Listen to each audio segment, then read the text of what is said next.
Okay. Well, welcome to the Studio View Visiting Artist Program in the Department of Art here at Vanderbilt. I'm Mel Ziegler, and I'm chair of the Visiting Artists Committee. And I'm going to do the introduction tonight. But before we go ahead, I want to also thank a few people. Today's lecture actually concludes our 15th year of the Studio VU program. And I couldn't think of a better artist to share the moment with us other than Stephanie Syjuco. And I'm really excited to have her here.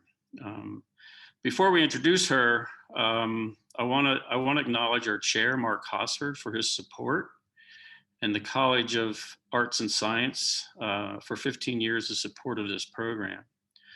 Most importantly, I'd like to also acknowledge the Margaret Stonewall Woolridge Hamlet Endowment, which generously helps fund this program.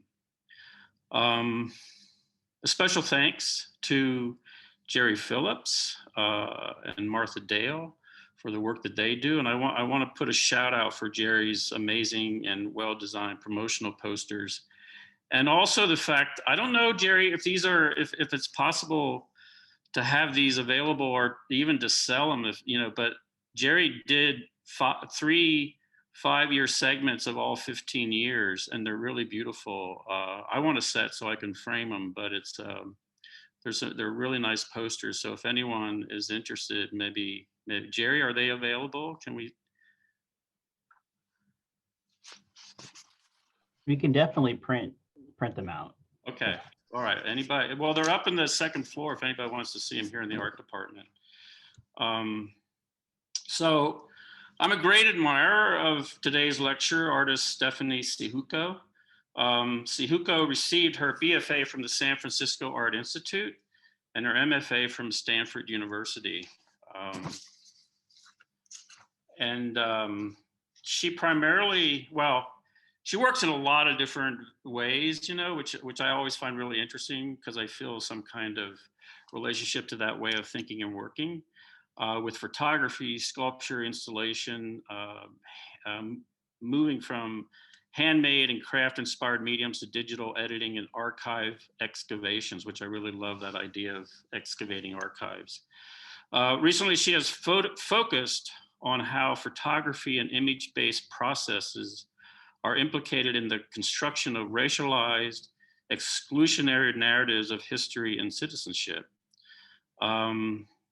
She was born in the Philippines. She is a recipient of the Guggenheim Fellowship and has widely exhibited, including in places like the Museum of Modern Art, the Whitney Museum, the San Francisco Museum of Modern Art, among many, many others. She's an associate professor at the University of California in Berkeley and resides in Oakland, California. Did I say that you were a recipient of the Guggenheim Fellowship? I don't know if I said that or not.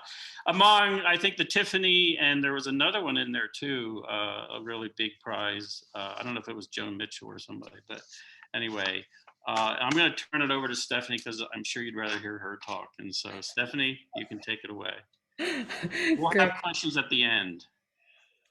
Fabulous. Thanks so much, Mel. It's a real pleasure to be here. And I've known Mel for a number of years now, actually, and it's great to intersect again. Let me, I'm going to start sharing screen. Oops, sorry.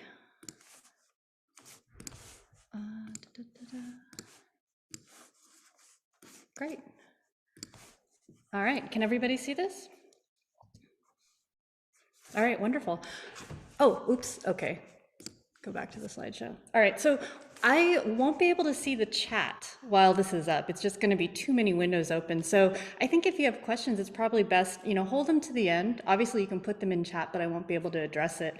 I'm also going to compress everything into about 45 minutes so that we can have time to talk later. But overall, I'm going to show works, a selected number of works just from the last couple of years. And I'm going to do that because I want to kind of focus on really recent ideas and projects and not give necessarily, like a big retrospective. But first of all, again, thanks for having me. It's so exciting to be here. The title of my talk today is called The Visible Invisible, on the politics of imaging and representation. And I'll talk a little bit about why I'm calling it that. So as Mel mentioned, my work really spans a lot of different disciplines. And one thing that I'm kind of known for is also a large-scale installation, and in some cases, projects that have hundreds or thousands of objects or things that are co-produced and sometimes with a kind of public component.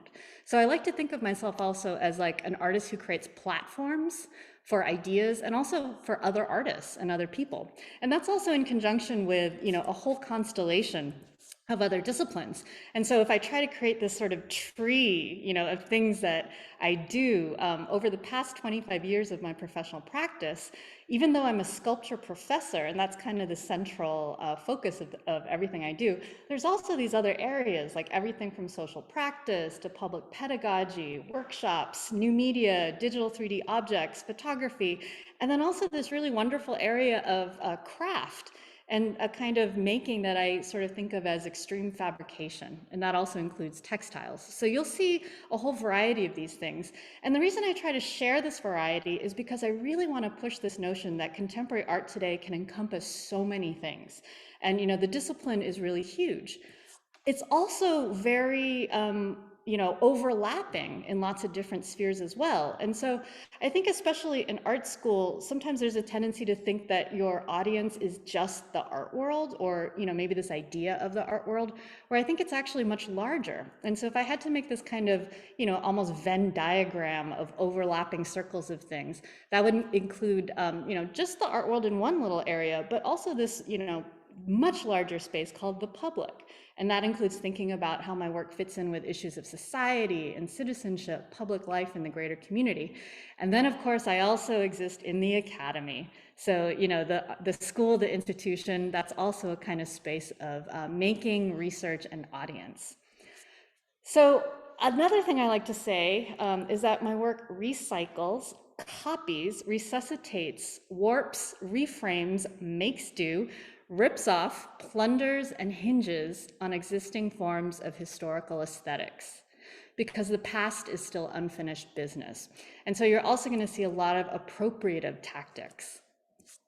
And I'm going to kick off immediately with a project from 2018. And I think this is the earliest project I'm going to show, but it kind of exemplifies some of my ideas of a platform work. In other words, a work in which other artists are also spotlighted, the public is engaged, and it draws in not just the art world community, but a kind of broader community.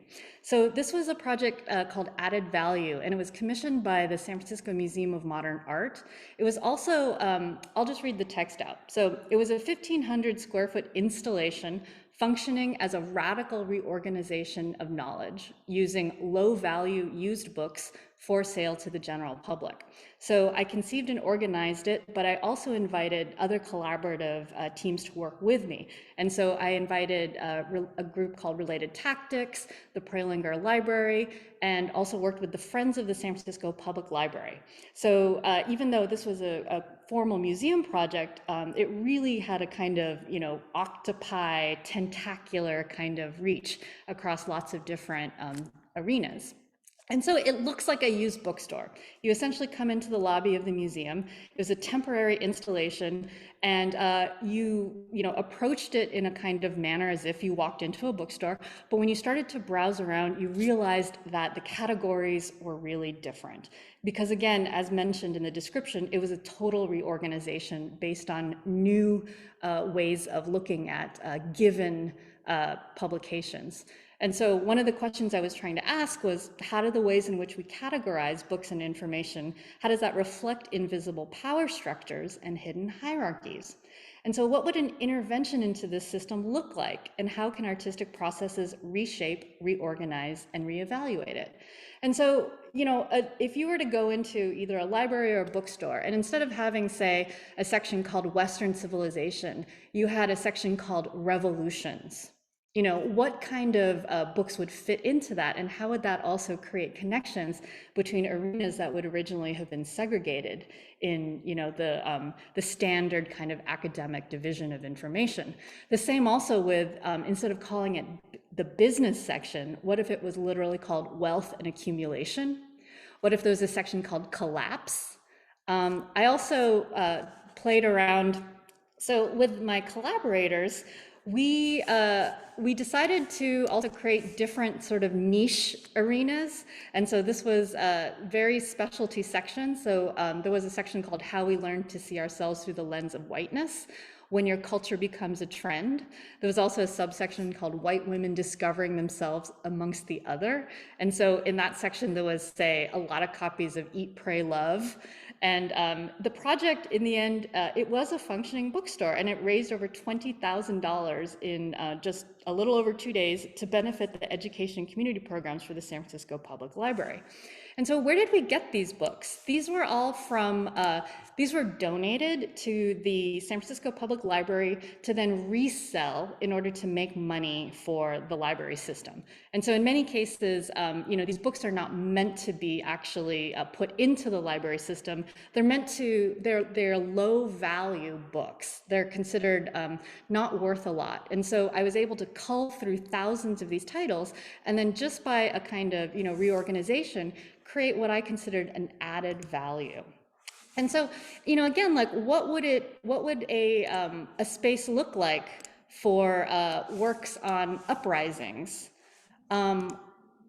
What would, what if we collapsed certain categories? Like we had a really fun category called craft and witchcraft, because when you think about it, those are both two sort of forms of craft, and the notion of craft being this kind of safe domestic space.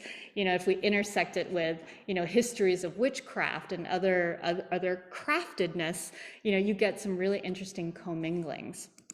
I also decided that we were not going to have a women's studies section, because what that does is it functions, but it also kind of creates this, it's almost segregated space where you're almost saying that, well, if there's a women's studies section, then the rest of the whole area is that for men? And so we turned the tables, and there was a men's studies section.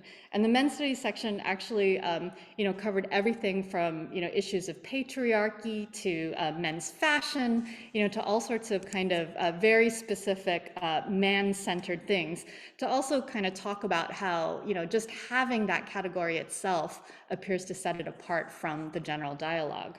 And what was also fun about this bookstore was that a lot of the titles were really outdated, because they were, considered low value and only worth like $1 or $2. We got sort of like the seconds or the leftovers, but that was part of the fun, of having this new space.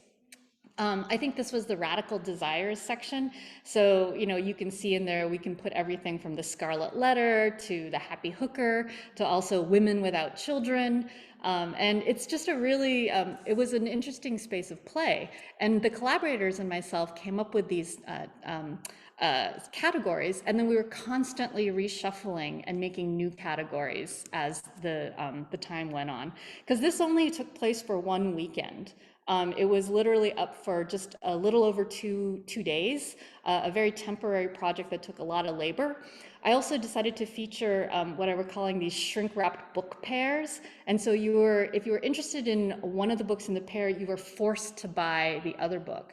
And part of it was also in curating these topics. So if you think of, a book on Victorian gardens, well, on the reverse side, it's sandwiched with Edward Said's Culture and Imperialism, because you can't really have one without the other. And I wanted that, kind of a critique to also follow in these books.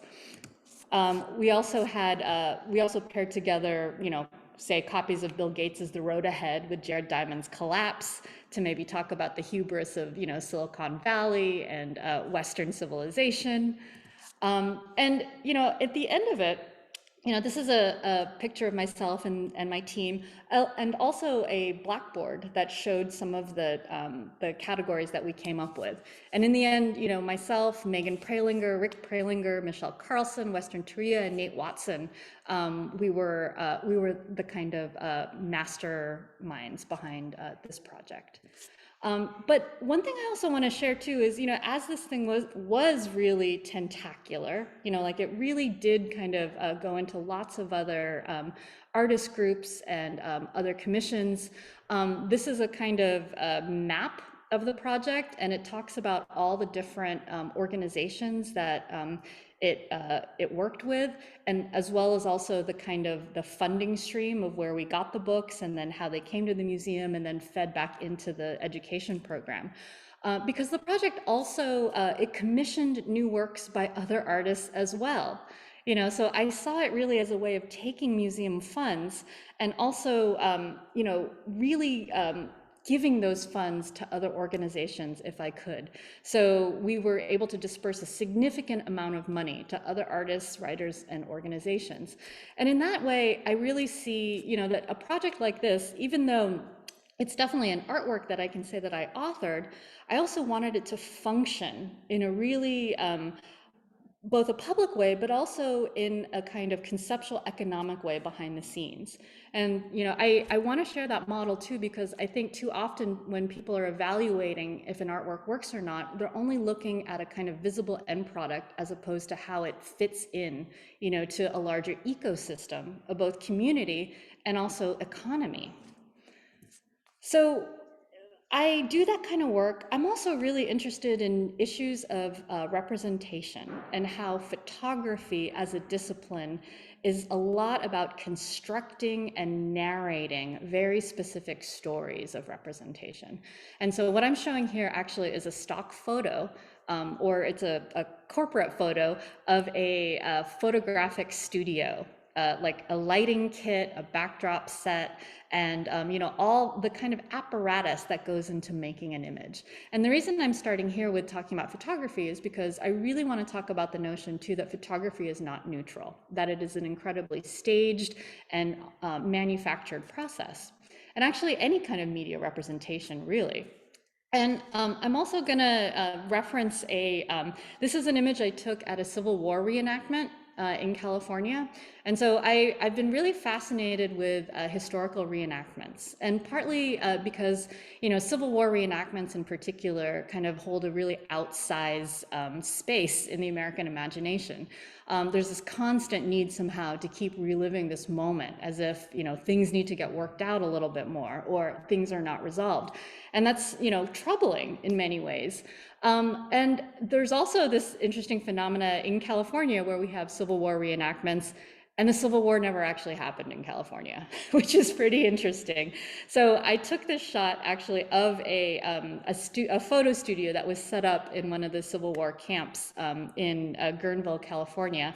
And so if you look at it in this direction, you see the two folks, posed for their kind of antique looking image. And then you look out, if you turned 180 and looked out the other way, you would see, the battlefield and folks preparing, and also all these really interesting kind of interruptions, right, of a more contemporary scene. Like you see the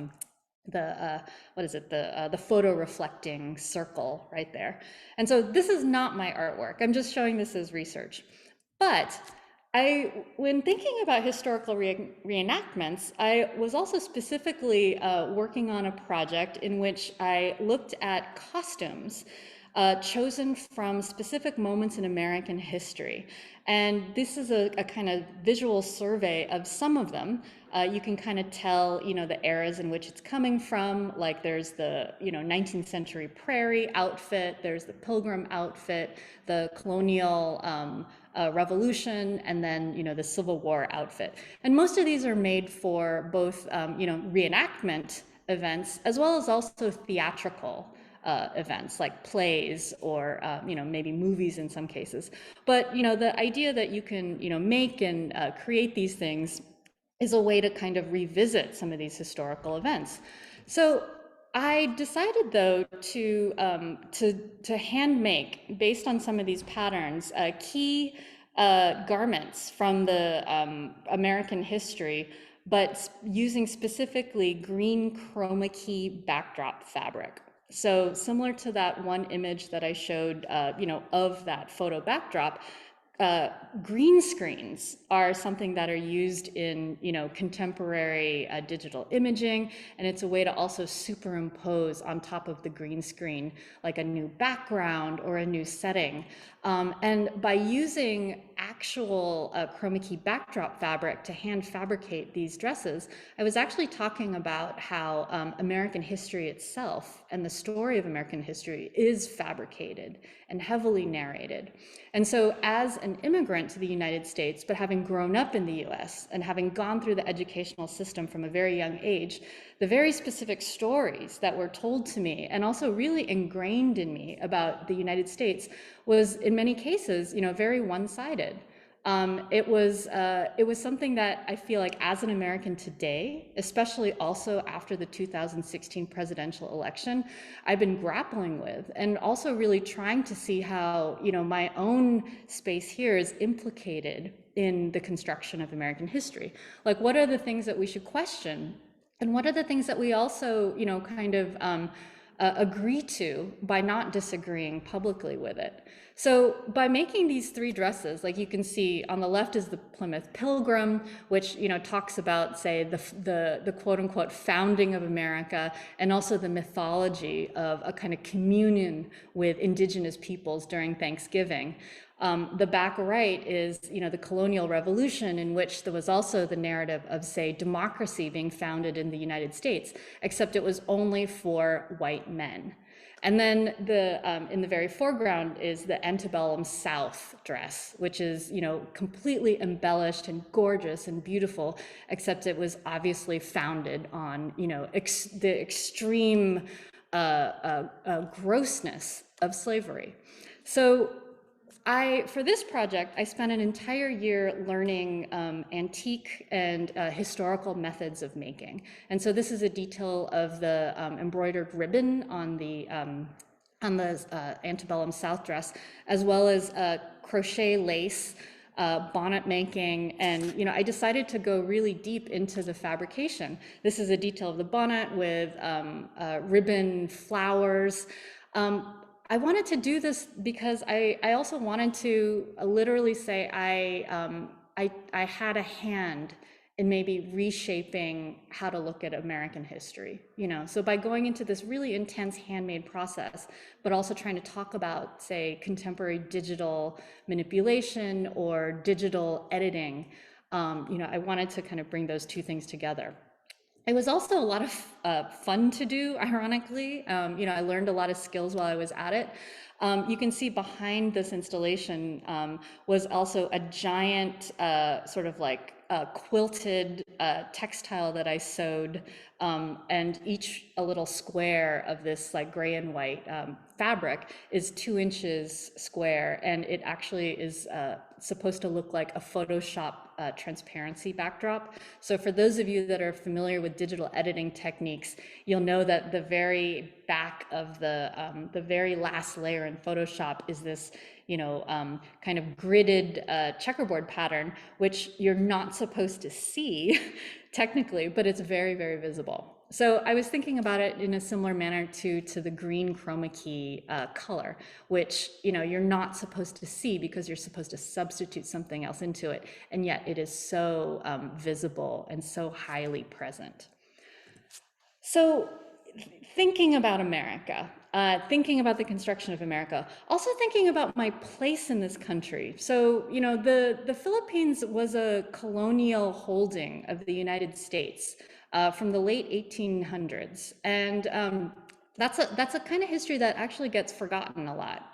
It's not something that the United States seems to remember, but it plays a large part in why there's a huge amount of Filipinos in the United States, as well as this kind of ongoing relationship, for better or for worse. I was thinking about some of the early kinds of representations of Filipinos in the U.S. The St. Louis World's Fair, it turns out, was one of the first times in which Filipinos were publicly on view for the American public. And this is an image, from 1904.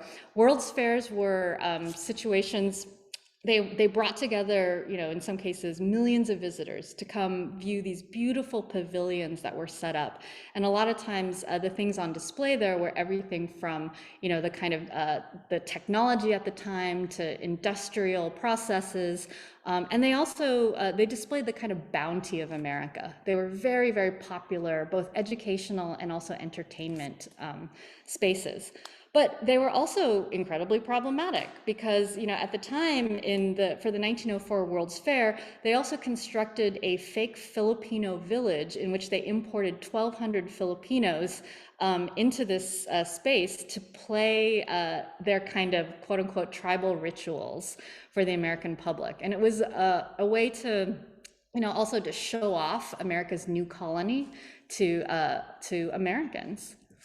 And this is a lot of the photographs that were taken also became highly highly trafficked in terms of like tourist images or postcards. I generally don't like to show ethnographic photos. I am showing this one in particular though for a reason.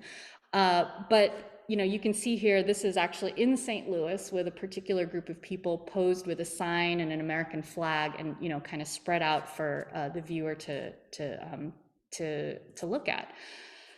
So an image like this is actually in the public domain. This is a shot of it in Wikimedia Commons. It's a historical image, and so it's out there for research purposes. I think it's fascinating because anyone can download it and use it, and so it keeps moving forward even 100 years later. But the irony too about an image like this being free is that interestingly, it can also become commodified again. And so this is it as a stock photo, which means that there are stock photo sites that are able to take images in the public domain and create monetary value out of it again.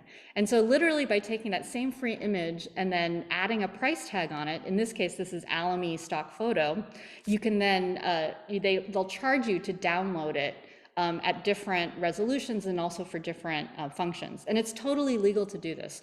But the reason I'm bringing this up though is because I think a lot about how this original image was created actually as a commodity over 100 years ago. It was a tourist photo that generated a lot of kind of capital for both the construction of America, literally the idea of America, because when Americans saw an image like this or saw people like this, it actually created a very distinct separation of racialized and ethnic categories.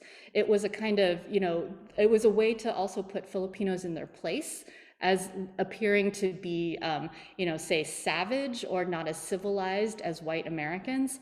And so it had a kind of capital and currency at the time. And I think it's interesting that even 100 years later, there's still an ongoing capitalization and value attached to these images, even if it's through, say, stock photography. And so when I think about ethnographic photos, I don't think about them as being in the past. I actually think about them as still trafficking and moving forward and still doing the same work of white supremacy that they were originally set out to do. And one of the questions then is like, how do you counter that? And so most recently, I've had the real privilege of working in museum and historical archives. And my first kind of foray into that actually happened in Missouri, in St. Louis, in the same city in which that notorious World's Fair displayed these Filipino natives. And I was invited to do an exhibition at the Contemporary Museum in St. Louis. And as part of the invitation, we decided that, well, why don't I actually get access to these archives and maybe create a new body of work? And so that was a kind of direct response to that invitation. And so here's what it looks like to shoot in an archive. It's not very glamorous, actually. It's not like I get to bring in, a wonderful lighting equipment or setup. It's very fast. It's also, it's something where I'm there as a researcher, and if I'm gonna try to make art through it, I have to think very quickly about how to do it. So as I was going through these folders and files of different ethnographic photos of these Filipinos on display at the St. Louis World's Fair, I was really struggling with how do I re-show these images? Like, is there a way to ethically do that? And how can myself as an artist intervene? And after looking at, hundreds of them, I really decided that I just wanted to go with my gut instinct, which was to cover them up. And so in that archive itself, I would go through image by image and literally just use my fingers and my hands to block the viewer's access to consume these images. Because I knew how these images were originally consumed. They were not meant as a kind of study on the beauty of a culture, or, a kind of, uh, uh, uh, they were not positive, these images. And in thinking about how to block that gaze, how to block that act of looking and consumption, it was just something that I wound up doing sequentially. So I did this to actually a couple hundred of the images. And it was as often as possible, as many images as possible, in some cases actually touching the photographs, which I also saw, oddly enough, as almost like an act of intimacy. Because, the space between 100 years, the separation of 100 years between when these original images were taken and then when my body is sitting in the archive attempting to talk back or talk to the archive, I really wanted to bridge that gap. And so the final work presented was called Block Out the Sun. And it was a selection of about 30 of the images that were mounted on aluminum. They're just 8.5 by 11, and then arranged in a vitrine, so that you'd have to walk around in the vitrine in order to properly see everything. And in the end, you actually can't see anything, which is kind of interesting, right? Like the way that my hand is blocking the image, you understand, though, the background and the kind of context in which the photo is taken, because you can see, the huts or the backdrops or that kind of thing, but you can't see the subject itself. And so that was, one of the projects in the show. But in then getting deeper into archives, and I'm also going to share this work too, because I think it's interesting to see as a model of how to work as a research artist. So a lot of folks think that, artwork also happens in the studio, which of course it does. But a lot of mine is spent in outside spaces and doing, the research to make the work. And so in 2019, I was invited to become a Smithsonian Artist Research Fellowship. Actually, sorry, I applied. I wasn't invited. I applied. You have to apply, and then you have to also get a sponsor. And I was able to get the curator of photography at the Archives Center at the National Museum of American History to work with me. And so once you're in at the Smithsonian as an artist, you have a lot of access, not just to the archive you are wanting to work with, but to all the Smithsonian museums. And there's a ton of them, right? There's like anthropology and, like it's huge. So the reason I chose the National Museum of American History, though, is because I wanted to see how it constructed the story of American history. Because, that's what museums are really good at, right? Like they literally create exhibitions and choose the objects that narrate our history. And so I chose this image as one of the entryways, the nation we build together. And my question has always been like, well, who's we? Because, as an immigrant to this country and as a former colonial entity, the question of the we, I'm always curious about, does that also include me? Or are those things that are said or done, to me or about me? And so what does it look like to research in these spaces? And, it's even more intense, actually.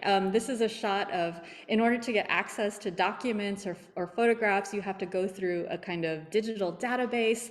You have to kind of find sort of what you think you're looking for, and then it takes a couple hours or even sometimes a couple days for then boxes of these things to come, and then you're constantly sifting through things and sometimes finding things and sometimes not. So this is a shot of me with my tripod, again, like photographing things. I was interested also in looking specifically at how the American Archive collects and archives its interaction with the Philippines. Because what does an empire say about its colony? like what is the story that it narrates there? So this is a shot of, one of the Smithsonian's digital database archives. You can kind of see, I think I typed in like Philippines, and this is what came up. So, it looks like a lot of things.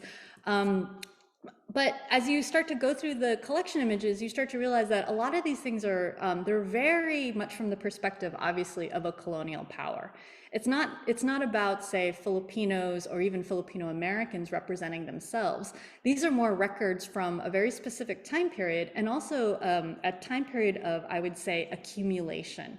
So a lot of expeditions and excursions were sent to the Philippines, and the things that came back were, objects, botanical specimens, antiquities, things that were kind of taken and then accumulated. And then ironically too, if you search for Filipino American, which, there's millions of us in this country, there are 0, according to the website. There's a couple, there are a couple, when it says websites 29 on there, it's actually like 29 blog entries or something like that. So I would say it's not very substantial. And obviously this kind of function is the result of a curatorial perspective, right? So when you have folks that aren't cognizant or interested in these topics, the national collection also doesn't reflect its reality.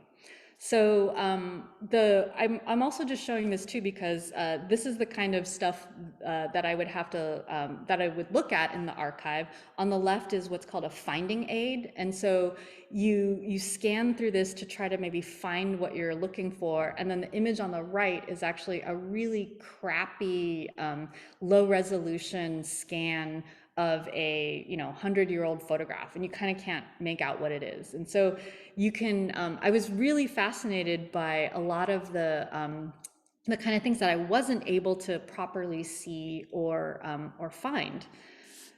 And in my search, looking for, again, residues of the Philippines, I would pretty much say I didn't necessarily find what I was looking for. It wasn't it's not that it wasn't there. It wasn't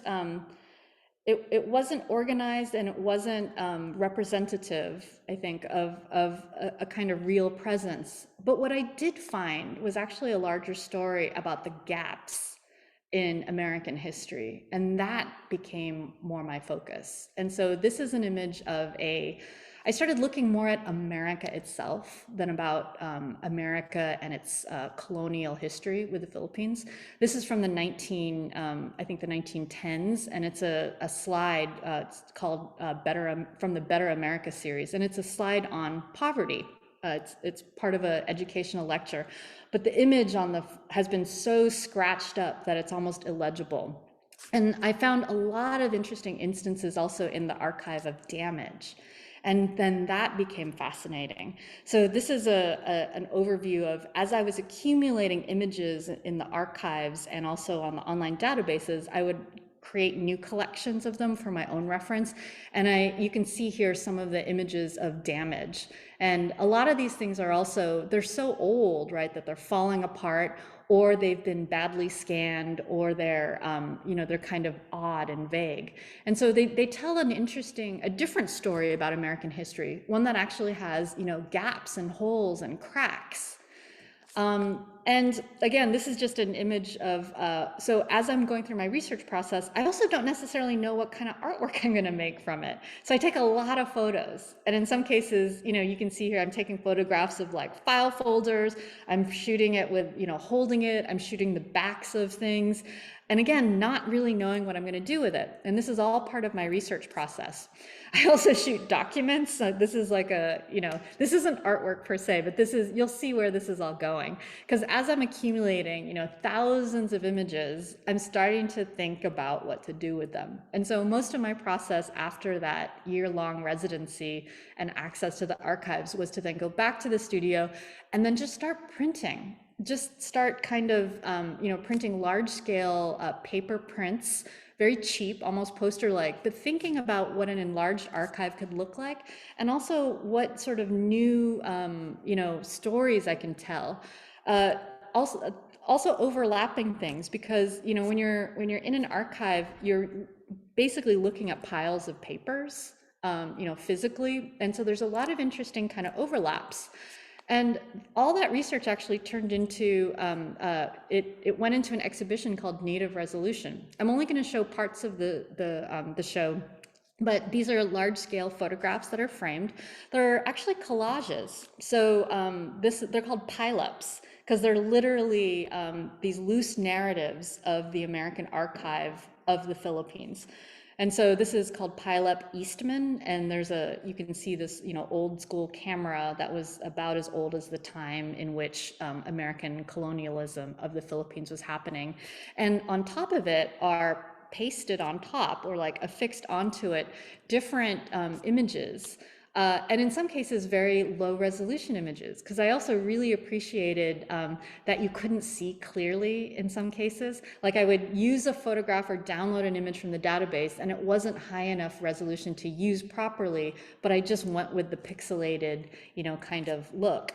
This is some of the details of, what the pileups look like, and each of the images chosen are actually really specific. And I don't want to go into the details, but they talked to me about issues of knowledge. There's this kind of hidden little image called Portrait of Man, 1900, on there, and this is in the National Anthropological Archives. And it turns out, on the side there, you can see in handwriting, it says Philippines? ?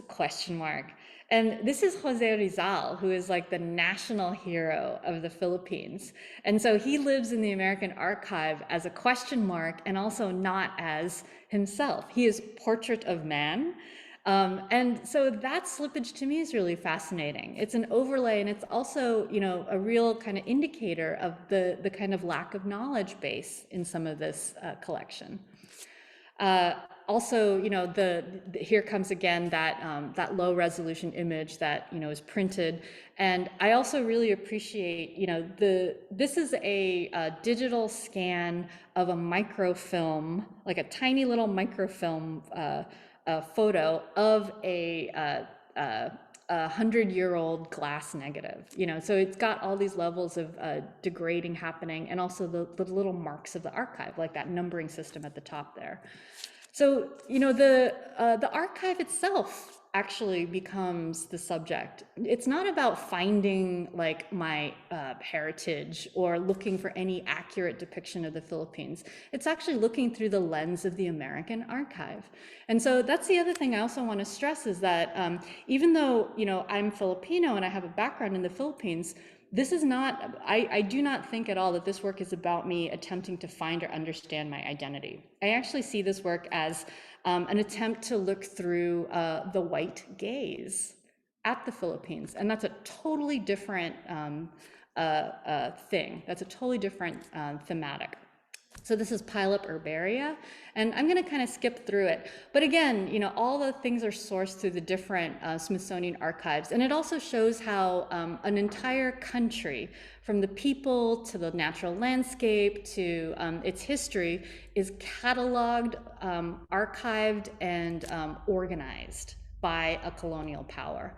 And then another artwork that I made from that series, this is called Fixed Focus, Dead Center, and they're enlarged from the documents that I photographed in a file folder. This is taken from the anthropologist Dean Conant Worcester, who was one of the main anthropologists in the Philippines, and he had a really huge hand in actually showing Americans, or writing about the Philippines to America.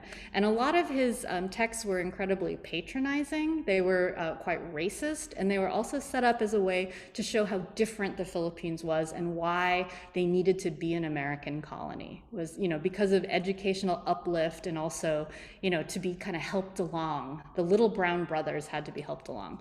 And so instead of just showing these documents outright, I decided to re-photograph the errors in the document.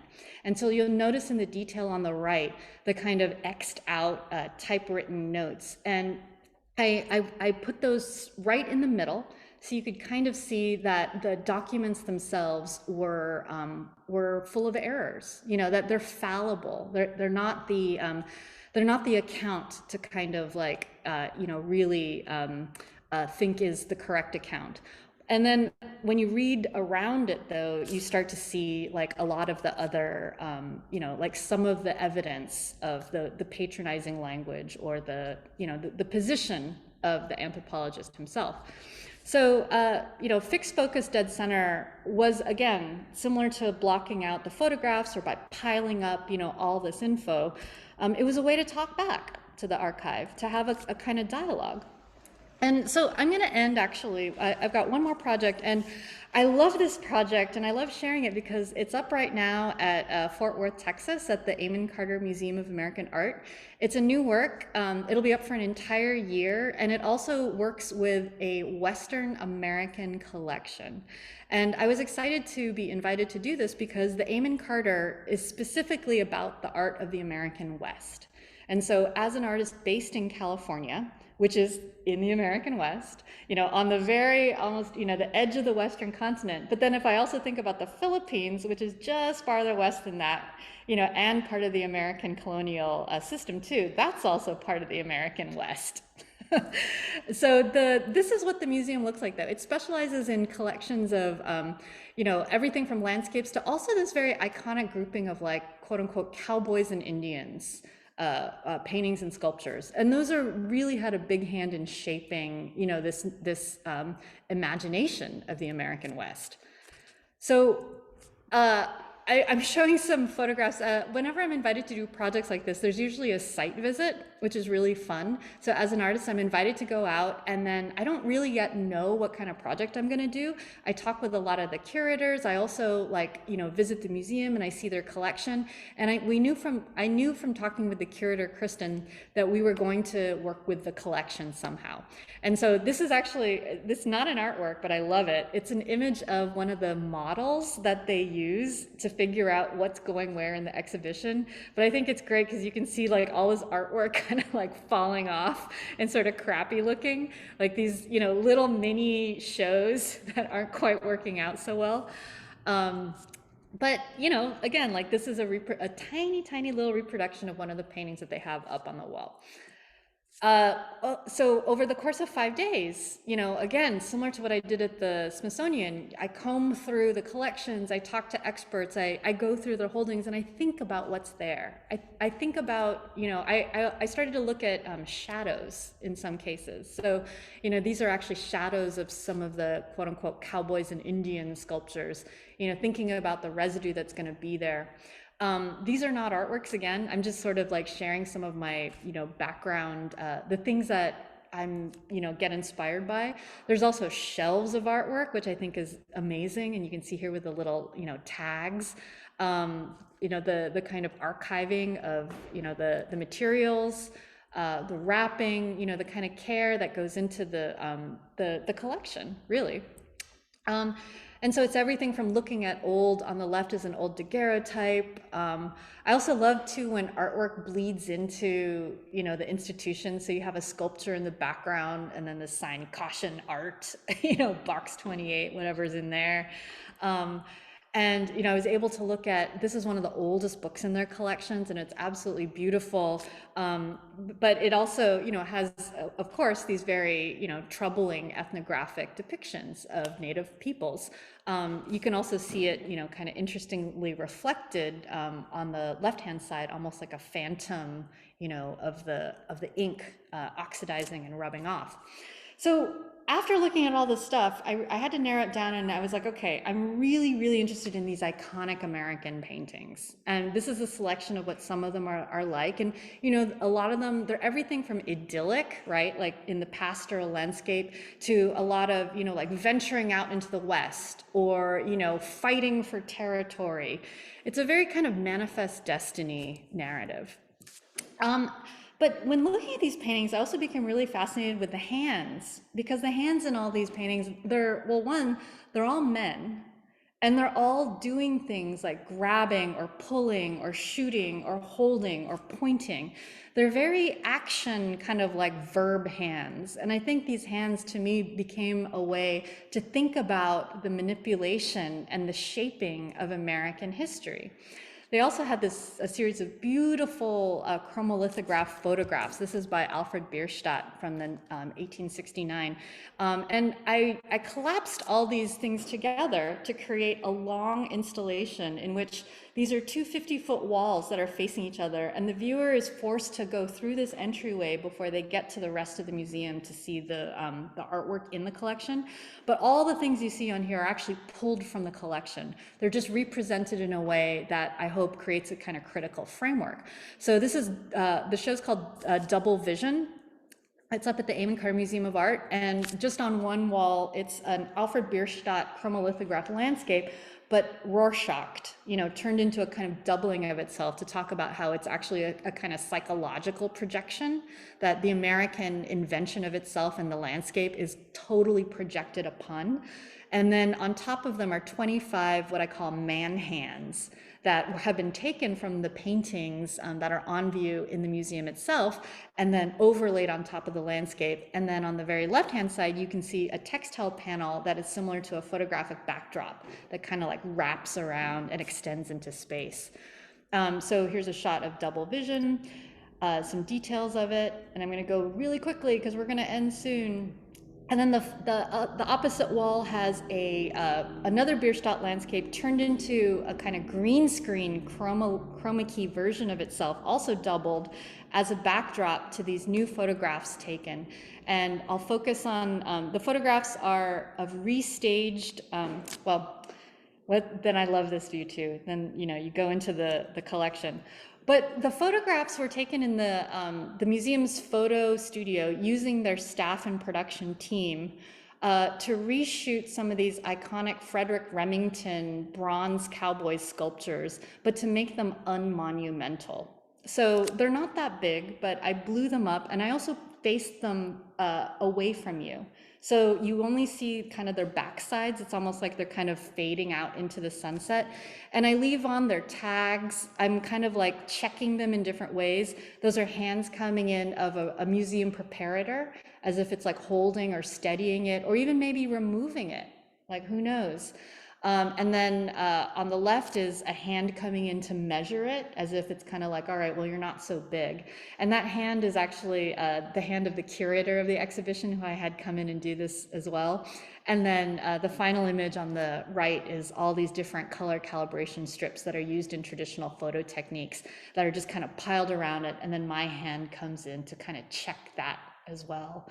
And so, what I love about doing this project is, if we pull out a little bit, you can see the kind of the mess that is the photo studio, but that, the frame of the middle.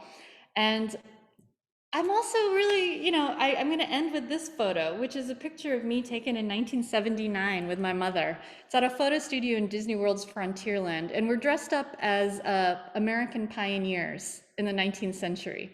And so I think a lot about, too, how as an Asian American, the idea of myself as an American is sometimes incredibly difficult because, there's a kind of exclusionary, there's both an exclusionary history as well as this notion of, well, where are you really from? And so when thinking about the invention of America, I'd like to reinvent it so it actually has the story of all of us included in it from our perspectives. So I'm going to end right there. Thank you so much. Stephanie,